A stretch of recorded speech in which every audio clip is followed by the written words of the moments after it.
was a $17,000 a month loan payment, and we had an $11,000 a week payroll. So this was no small feat. We were declined by 5 banks, 5 in 6 months. And mostly because banks at that time, they wanted real estate. They wanted collateral, not just our personal guarantees and our houses and our next borns. They believed that if we failed, they didn't want to run an insurance agency. They'd take the real estate and they're like, buy the real estate. And I'm like, we don't want the real estate yet. Like the real estate's a whole nother nut in terms of mortgage, right? So we were lucky enough we didn't quit. We kept going. I scraped together every bit of credit cards, my equity, not my 401k, but I did, like, I had mutual funds with Oppenheimer and Templeton that I started at like 19. And I literally just went all in on grabbing what I could. And I still came up short, because literally we were good to go once we got the approval from the bank. And 2 days before closing, the loan officer, who was like a prior SBA underwriter, that's where we won. By the time we got to the sixth bank, we found an SBA underwriter that had left the SBA and went to work for a bank. So she So they understood the understood. paperwork. Yep. Yes, it was a huge advantage because most banks, quite honestly, the challenge is that they don't understand the paperwork, they don't want to do the paperwork, but they know that Right. they need the backing of the SBA to go on a $750,000 note. And we had the owner holding paper as well. So because they were capping us. And so it was a lot of navigating and truly staying in vision, and belief that we could make it happen. And every time we got a no, it was deflating, right? You get deflated, but I knew what was possible if I didn't have to start from zero, as you just said. And so luckily we had an introduction. We had an amazing loan officer who turned it around in 6 weeks. And our biggest next hurdle was the fact that 2 days before the closing, they came back and said, oh, by the way, you need another 17 grand because there's points on the loan. You need to pay closing points. And they never disclosed that like they do with a home. You get disclosed what your thing, that never was discussed. And we were like, shit, now what, right? Over $17,000, $17,000, a which seemed seven like figure piddly, but deal. when you're putting everything on the line, $17 at that point felt huge. But Yeah. we were able to pull it together and get to the closing table and make it happen. So it was literally, I had a goal of buying a business or starting a business before I turned 30, and this was 2 weeks before I turned 30 that we closed on the business. So it was a fun story. One of the things that's so interesting when you go from employee turned entrepreneur and you go all in, right, at that level, and you've got a loan payment in 30 days and payroll the next week, is we had no money left, honestly, for advertising, right, and for visibility. And the prior owner had a really, really good traction and momentum. We had billboards in town, we had radio ads, we had double truck yellow pages that were 23 grand a year. There was a lot of momentum that had happened, and we were like, do we keep the name? Do we change the name? Right?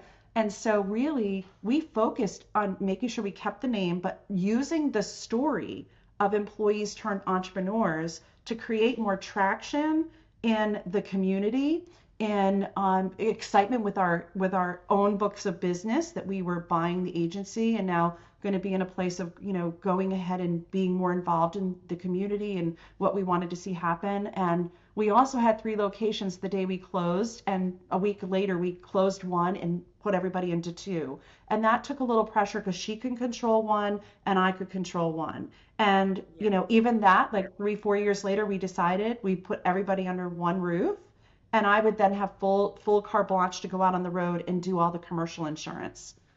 Yeah, because it sounded like you were focused on making sure, especially with the weight of those loans and everything that Yeah, you took on to buy this business, you're going to focus on building this profitably. And I absolutely. absolutely, I love everything about this story. I love that you had to scrape to get that last 17. Like you think when it's like a seven-figure deal, like what's Yes. $17,000? And then, Right. but it's everything. Yeah, you're like, Oh, I don't know. Yeah, at that point, you're like, literally just redesigning your life to make sure that if you can't take a paycheck because the other people that work for you have to have that paycheck while you're making these payments, like, we did all of the financial pieces and knew we knew we were both going to take a paycheck. We knew what we would Yes. grow to before we started splitting profits. Like, we had all of Yep. those things worked out. And I think that's one of the things when, whether you're an employee or you're somebody that's coming out and looking to start your business, specifically if there's a partnership, you want to lay those things out in advance, right? So as we're going to get to talking about our exit, right? My exit, the reality was that I felt like whether there was a death, a disability, or a desire for one or both of us to leave at a certain point, we had worked those pieces of the puzzle out in advance in our negotiations as we were, going through the process of buying the business. We didn't leave that undone. And too many people that I talk to today, when I come alongside of them, they don't have expectation planning. They don't talk about, my business partner and I were 10 years apart. I was 10 years younger. And so I thought at one point she was going to be the one that wanted to exit before me. Yeah. And it turned out that we said 15 years. And then when we got to the 15-year mark, her daughters had come into work for us, and it didn't feel, she wasn't ready. And yet I was, because I had always said it was going to be 15 years. I felt a calling to do something else, even though I loved the industry. And then I also went through transition myself, and I thought, okay, the universe just kept hitting me with like two by fours, reminding me that there was something else I was supposed to do. Oh my But gosh. because So wait, we, yeah, I have two things here. Two things. yeah, One thing that I loved was that you had there are actually two pieces that I love when you're just starting out with her.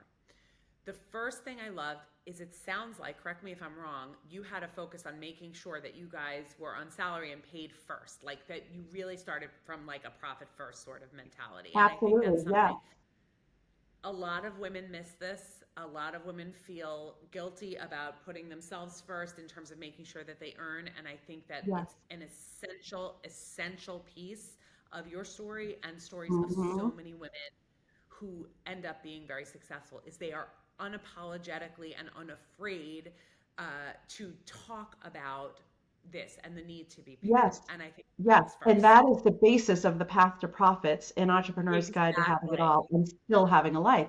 That you've got to, whether you're investing into entrepreneurship and taking that leap and a skill set from a job into your own business, or you're buying a business, you've got to know what the lifestyle design is and what is required of you, right, to bring home. Not, and a lot of people say, well, that feels like I'm creating another job. No, actually, it's No. creating the stability that you need to not rock your world, your entire world, and then not go bootstrapping it so you can make decisions about, do you sell the car and buy something that's a beater? What are you willing to do to be successful in business? And know that it's not just a roadmap, you need a financial runway to get there. And if you don't know Yes. what you need the business to do for you and your household, it just puts strain on your marriage if you're in a partnership. It puts Yep. strain on you, certainly, if you're a single and you're the only one that can bring it in. And too many people don't do that initial work. They have this financial avoidance vein. And here's what I always say, the results of financial avoidance are always the same. It's missed opportunities when they come up, it's misaligned spending in the business and life, and a lack of financial stability. And if you're not feeling stable in your business or in your personal life, not sure where your next mortgage payment's coming from, not sure how you're going to make payroll, then nothing's going to work anyway because you're already at a lower vibration. Correct. That perfectly said. Plus Yeah. one on all of it. I hope everyone reads the book. The second thing that you said that I loved was that you knew there was a 15-year runway of like, this is what I want to do. I think I'm going to want to do something else. And I Yeah. think it's so challenging for so many women to think about their exit and actually plan it. Like you think like I'm starting this business, it's going to be great. It's going to be a lifestyle business and not actually thinking about that next step. And I love that you and your partner articulated what you wanted from the get-go. I think Yeah. that's essential. Yeah, and I think I love that you're going back there because I think one of the things that people miss, right, even in our buy-sell agreement, we had an agreement with each other at the 3-year mark, we would actually have the business evaluated, and then we would have it evaluated every single year once the taxes were done. So it became part of, overhead of the business. Like that Yes. initial evaluation was probably $3,500. This is back, 20 something, 25 years ago. But then every year when the taxes were done, it was like, here's the information. And we then were able to never concern ourselves with, did we grow? I mean, obviously you can look at your P&L and you can see Yep. your profit and loss, by the way, people. You can look at your profit and loss and see whether you've done better this year or worse. But sometimes doing better means more taxes, and it doesn't mean that you kept more, right? So we always made sure that we had advisors on our team to work with us on the legal pieces, the tax pieces, the strategy pieces, to make sure that we were maximizing what we could do in the business. Now, obviously, the execution was up to us, but those conversations happened quarterly with our accountant. We had a consultant that we would share the numbers with and make sure that where were the places that we could grow the business value so that when we were ready to exit, whether that was a death, a disability, or a choice for retirement, we knew that we had put the time and the energy in. Because I think one of the things that I've seen as I now work with entrepreneurs in growing and scaling is what you just said. They don't, when I say to them, are you growing, are you in business for cash flow, or are you growing it for cash flow and to sell? And most people stop in their tracks because they're like, God, I'm just trying to make a profit right now, right? Like I I've never just thought make about cash. it. Yeah, they've Yes. never thought about it. And so you Yeah. start, even if they're not there yet, the point is we're putting that seed in that says, well, wait a minute, because the way you do business is different if you're doing it for cash flow and lifestyle design, and it's very different if you're doing it to scale and sell. So I think, Absolutely. yeah, for me, that last 3 years, I was super focused. And in insurance, there's all of these ups and downs in property and casualty insurance. So, for example, hurricanes had happened, Sandy and Gloria, and like insurance companies got washed. 9/11 happened, right? So, insurance companies were now looking at flood area, like zip codes. Now, I was in Connecticut and we wrote a lot on the shoreline. Well, guess what? Yeah. If you go to sell your agency and a lot of your if a lot of your attrition and your book of business is on the shoreline, that's not a positive for somebody who's going to come in and buy your agency, right? It actually was points against you because it was harder for them to keep that business, to renew that business. So we were always very in tune with what the market was doing, the things that would increase value, and we continued to evolve and make decisions to maximize what would get us at the point of exit, what the best dollar, the best EBITDA would be. And sometimes it's not just whether you're turning a profit, it's what's the value of the Right. business to somebody else. And Right. honestly, Right. Carrie, my point with that was many people, what I hear is when they're ready to exit, they want to sell the business based on the potential that the person who's going to buy it has.